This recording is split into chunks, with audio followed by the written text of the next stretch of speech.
예, 우리 시편 126편 성전에 올라가는 노래 이렇게 되어 있습니다. 이 시편의 시의 배경은 이스라엘 백성들이 바빌론 포로 생활에서 돌아오던 그때 여호와께서 시온의 포로를 돌려보내실 때 우리는 꿈을 꾸는 것 같다.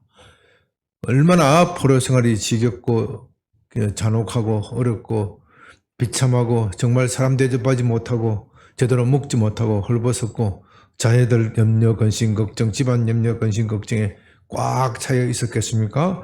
마침내 그 포로에서 돌아가는 해방령이 선포되었습니다.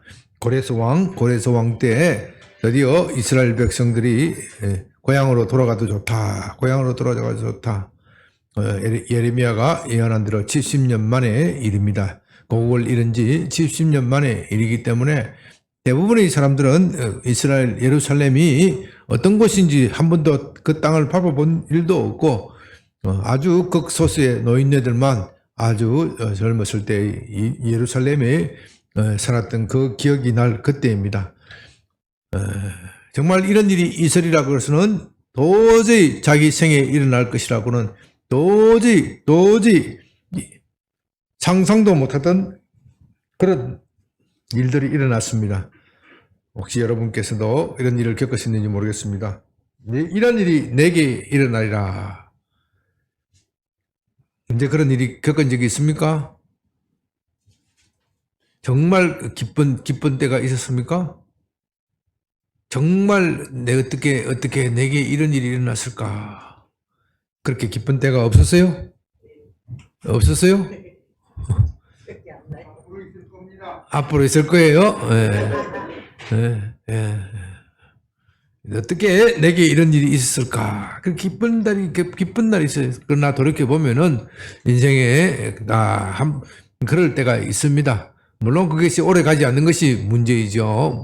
물론 그런 것이고 그것이 오래 갔으면 얼마나 좋겠습니까? 그러나 살다가 보면 인생에 살다가 보면 눈물과 선풀과 한숨만 있다고 하더라도 그 가운데서도 간간히 정말 예기치 않는 선물을 받고 예기치 않는 일을 당하고 정말 예상치도 않는 일, 또 내가 정말 고대하고 바랐던 일, 정말 그것이 이루어질까 가득하게 엮여진 일이 갑자기 닥치는 수가 있습니다. 갑자기 그 일이 이루어지는 수가 있습니다. 그때 정말 꿈꾸는 것 같죠.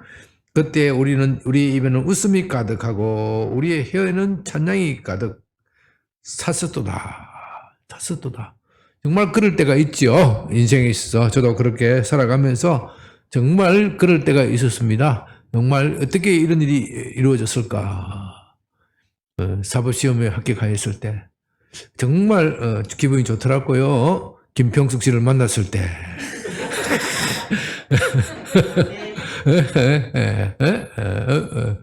이거 이야기를 안 하면 집에 가서 밥을 못 얻어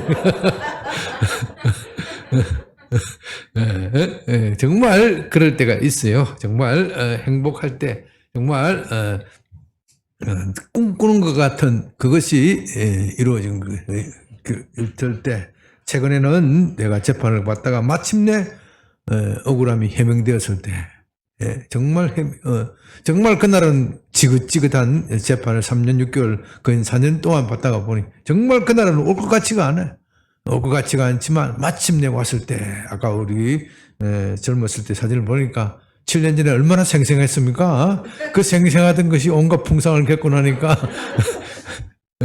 이상한 얼굴로 되어버리다. 정말 꿈꾸는 것 같은, 지난 세월이 꿈꾸는 것 같은 그런 것을 겪는 때가 있습니다. 그때 우리 웃음이 가득 차고 우리 혀에는 찬양이 가득 찼었습니다. 그때 나라가 가운데서 말하기를 여호와께서 그들을 위하여 큰 일을 행하셨다 하였도다. 여호와께서 우리를 위하여 큰 일을 행하셨으니 우리는 정말 기쁘도다. 우리는 기쁘도다. 이렇게 찬양을 부를 때가 있습니다. 그런데 거기서 다 끝났으면 좋겠지만 세상 일이 거기서 끝나는 것이 아니에요. 4절에 보면 여호와여 우리의 포로를 남방 시내들 같이 돌려보내소서. 이스라엘 백성들이 일부는 해방이 되었지만 아직도 많은 사람은 여전히 어떻게 해요? 바벨론의 포로로 생활로 남아 있습니다. 바벨론의 포로로 남아 있으니 그들이 돌아가면서 하나님 우리가 먼저 가지만은 정말 우리가 먼저 가지만 우리 뒤에 또 남은 사람이 있습니다. 그 남은 사람들을 속히 보내어 주셔서 남방신에 여러분 이스라엘 남방은 뭐가 있어요? 이스라엘 남방은 황무지 광야에 광야. 네, 광야. 이스라엘 남방 이스라엘 지도의 남방은 그 쭉 내려가면 뭐가 있어요? 어느 나라가 있죠? 예, 이집트와 이스라엘 사이에는 시나이 반도라는 게 있잖아요. 시나이 반도는 황야.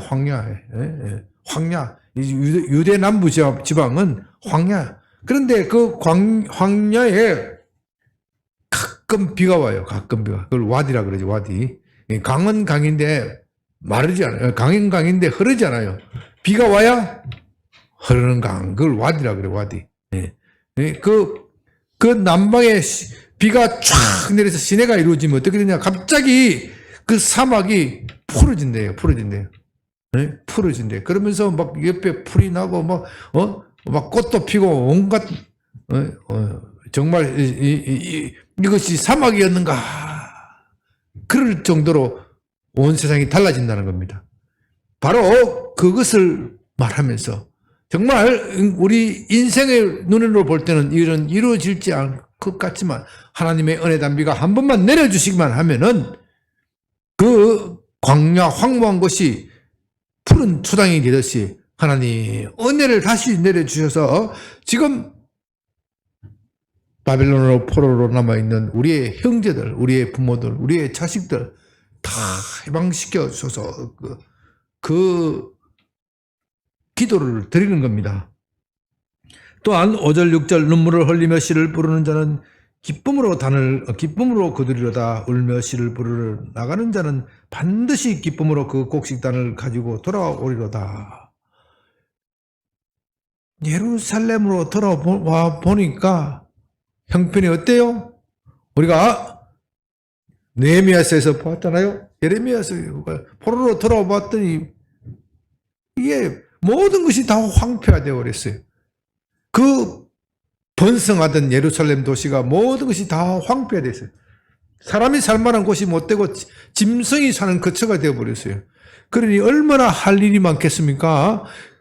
그들이 포로 생활에서 해방된 것은 잠시고 돌아와 보니 가나안과 같은 낙원 땅이 아니고 오히려 차라리 포로 생활이 낫겠다 할 정도로 힘들었어요. 그런 사람들을 향하여 이 시편의 기자는 우리가 눈물을 흘리면서 씨를 뿌립시다. 그렇게 하면 어떻게 해요? 울며 씨를 뿌리는 자는 반드시 기쁨으로 거두리라다. 그 곡식단을 가지고 돌아오리로다. 여러분 눈물을 흘리면서 씨를 뿌리는 거예요. 농부들이 왜 눈물을 흘리면서 씨를 뿌리겠어요?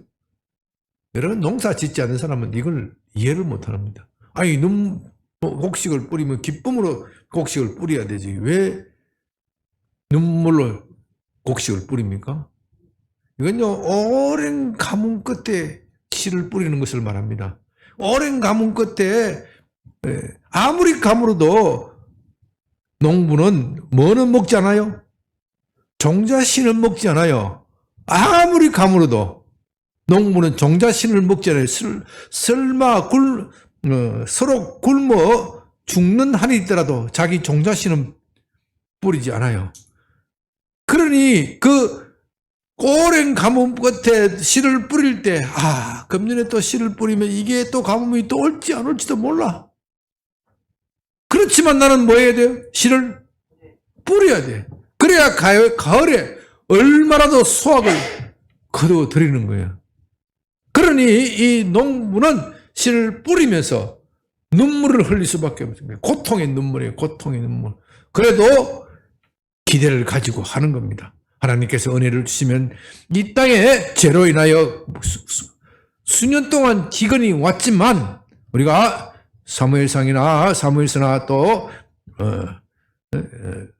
선지자 엘리야 때 일을 우리가 보았지만 깊은 엘리야 때 일을 보았지 않습니까? 기근이 들었을 때 그 기근이 언제 끝날지도 몰라. 이 땅의 죄악 때문에 엄청난 기근이 왔지만 그래도 농부는 봄에 기대를 가지고 씨를 뿌리는 겁니다. 씨를 뿌리지 않으면 하나님께서 은혜 주실 때 은혜 주셔서 금년에 비를 주시는데 가을에 거둬들일 것이 없는 겁니다. 하나님께서 은혜 주실 때에 거둬들이기 위해서는 씨를 뿌려야 하는 거예요. 지금 우리 한국교회, 대한민국의 상황이 그렇지 않습니까? 코로나 때문에 얼마나 많이 피폐해졌습니까? 얼마나 많이 힘이 들었습니까? 여러분의 개인의 삶도 그렇고 한국교회의 형편도 그렇습니다. 이제 하나님께서 한국교회를 조금씩 회복시켜 주시는데 이 회복시켜 주시는 것은 마치 1차 포로가 들어온 것과 같아요. 우리 양변교회는 하나님께서 그래도 보존해 주셔가지고 마치 1차로 해방시켜 주신 것과 같은 그런 상황에 있습니다. 그러나 우리가 해방되었다고 해서 해방된 것이 아니에요. 아직도 많은 사람들이 코로나의 두려움에 갇혀 있고 이 나라가 어떻게 될지, 내 가정이 어떻게 될지, 내 형편이 어떻게 될지 미래에 대한 불안으로 가득 차 있습니다. 과연 내가 열심히 일한다고 해서 보응을 받을 수 있을 것인지 자신이 없습니다. 그러나 울며 씨를 뿌리러 나가는 자는 어떻게 해요? 반드시 기쁨으로 거두어들이라. 하나님께서 그렇게 약속하십니다. 이제 하나님께서 한국교회를 향하여 은혜를 주시기 원합니다. 하나님께서 오랫동안 가물게 하신 이유는 무엇을 주시기 위해서요? 비를 내리시기 위해서. 사람들을 하여금 비를 기대하고 마침내 하나님의 은혜의 비를 내려주시기 위해서 하나님께서 오랜 가뭄 끝에 머물게 하신 것입니다. 지난 3년 동안 한국교회가 고통을 받고 세계교회가 고통을 받았고 많은 사람들이 고통을 받았습니다. 이제 많은 사람들이 심령이 바짝 메말라서 이제 지금까지 내 힘으로 잘 사는 줄 알았고 내 능력으로 잘 사는 줄 알았는데 인생이 그것이 아니구나. 하나님께서 돕지 않으면은 우리 인생은 끝장이 나는구나. 여러분 북미의 신문에 보니까 한파가 불었는데 몇 도요? 체감 온도가 70 몇 도요? 78도. 이게 뭐 상상이 안 되는 거예요. 상상이 안 되는 거예요. 78도면요. 밖에 나가면 골이 얼어버려요. 골이 얼어버려요. 북미, 사람의 힘으로는 감당이 안 되는 거예요. 감당이 안 되는 거예요. 도저히 감당이 밖에 나가는 것 자체가 그냥 죽는 거예요. 밖에 나가면 동태가 되는 거예요. 동태가 얼어 죽는 거예요. 이게 얼마나 엄청난 기후의 재난입니까? 우리가 또 참 금년에 얼마나 혹독한 추위를 겪었습니까? 또 유럽은 또 뭐예요? 이상 고온 이상 고온 때문에 또 미치게 돼요. 알프스산에 눈이 내려야 되는데 눈이 안 와서 손님이 스키를 탈 수가 없어요. 스키를 탈 수. 알프스산에 스키를 못 한다니 참 상상이 안 되잖아요. 알프스산은 항상 눈이 많은 곳이에요. 우리가 그것이 당연하게 생각하고 당연하게 여겼지만 하나님께서 은혜를 베푸시지 않으시면은 따뜻한 기운도 없고 우리가 겨울에 약간 추워야 겨울 맛이 나잖아요. 약간 추운 그것도 없고 세상이 뒤죽박죽 되는 거예요. 하나님께서는 가끔 이렇게 세상을 흔들어 놓으십니다. 그렇게 하심으로써 사람들이 하나님의 존재를 인정하고 그의 아래에 무릎을 꿇게 하시는 겁니다. 오늘 한국교회가 많이 교만해져 있고 또 우리가 많이 교만해져 있습니다. 하나님의 은혜를 잊어버리고 마치 우리 자신이 잘나서 그런 것처럼 착각하고 그렇기 때문에 우리에게 위기가 오는 겁니다. 오늘 본문의 시편을 보면요, 또 한편으로 우리의 신앙생활을 그렇게 생각할 수 있습니다. 우리 신앙생활에 처음에 있어서 얼마나 처음 예수님을 만날 때 얼마나 은혜의 감격이 넘칩니까? 심지어 어떤 사람은 그 은혜의 감격 때문에 나는 주님께서 어떠한 험지로 가라도 하겠습니다. 아프리카 오지에 가서 선교하라면 선교하겠습니다. 그런 은혜의 감격이 있다가도 막상 세월이 지나면 어떻게 돼요? 마음이 건조해지고 딱딱해집니다. 이것은 마치 우리 이 시편의 시가 우리의 신앙생활도 생활과도 같은 겁니다. 예수 믿을 때 그 처음의 기쁨, 그것만 가지고 안 되는 거예요. 우리 마음속에 아직도 쫓아내지 못한 악의 세력이 있고 마귀의 세력이 있습니다. 이것을 완전히 쫓아내어야 우리가 참된 구원의 기쁨을 누릴 수 있는 겁니다. 이스라엘 사람들이 1차 포로로 들어온 사람들이 다시 돌아왔다고 해서 그것이 바로 적시에 옛날 가나안 땅을 회복하는 것이 아닙니다. 그들은 눈물을 흘리면서 씨를 뿌려야 됩니다. 씨를 뿌린다는 것은 얼마나 고통스러운 일입니까? 이 씨가 있으면 그래도 오늘 허기를 면하고 오늘 굶주림을 면할 수 있습니다. 그러나 이 씨를 뿌리지 않으면, 이 씨를 먹어버리면 미래가 없는 겁니다. 희망이 없는 겁니다. 그렇기 때문에 그는 눈물을 흘리면서 씨를 뿌리는 겁니다. 우리도 마찬가지입니다. 우리의 신앙생활에 처음 만났을 때, 예수님을 만났을 때 기쁨이 있고 즐거움이 있지만 마귀가 그것을 자꾸 빼앗으려고 합니다. 우리가 그것을 지키고 더 큰 기쁨으로 가기 위해서는 오늘 우리가 가지고 있는 이 자원을 아낌없이 버려야 됩니다. 아낌없이 던져야 돼. 그리 하였을 때 울며 씨를 뿌리는 자는 반드시 기쁨으로 단을 가지고 돌아오리라고 말씀하십니다. 우리 신앙생활에 있어서 게으름은 정말 우리 신앙의 적입니다.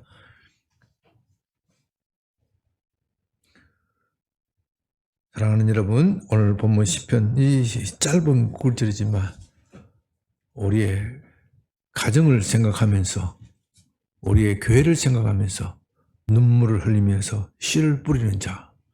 씨라는 것은요, 여기서 씨라는 것은 자기가 가지고 있는 자원을 말할 것입니다. 시간을 말할 것입니다. 정성을 말할 것입니다. 이것을 뿌릴 때 그냥 보기에는, 사람들 보기에는 그거 그냥 먹으면 오늘 하루라도 버틸 수 있고 적어도 일주일은 버틸 수 있지 않느냐, 일주일은 즐겁게 살 수 있는데 왜 그것을 거기다가 버리느냐, 땅에다가 소비하느냐, 버리느냐, 그렇게 생각할 수가 있습니다. 그러나 미래를 보는 자, 하나님을 믿는 자, 하나님을 기다리는 자, 하나님께서 반드시 은혜 줄 것을 믿는 자에게는, 믿는 자는 그 씨를 뿌리는 겁니다. 자기의 시간과 노력과 정성을 거기에 던지는 겁니다. 흔히 말하는 대로 물 들어왔을 때 노젓자 하는 말이 있잖아요. 지금 하나님께서 우리 때를 메마르게 하십니다. 지금은 썰물이 되었다가 다시 밀물로 돌아올 때입니다. 썰물이 있으면 언제가 또 뭐가 있어요? 밀물이 있는 건 밀물이. 물 들어올 때입니다. 물 들어올 때 준비를 해서 노조를 준비를 하고 하나님과 함께 나아가고 동행하는 여러분이 되시길 바랍니다.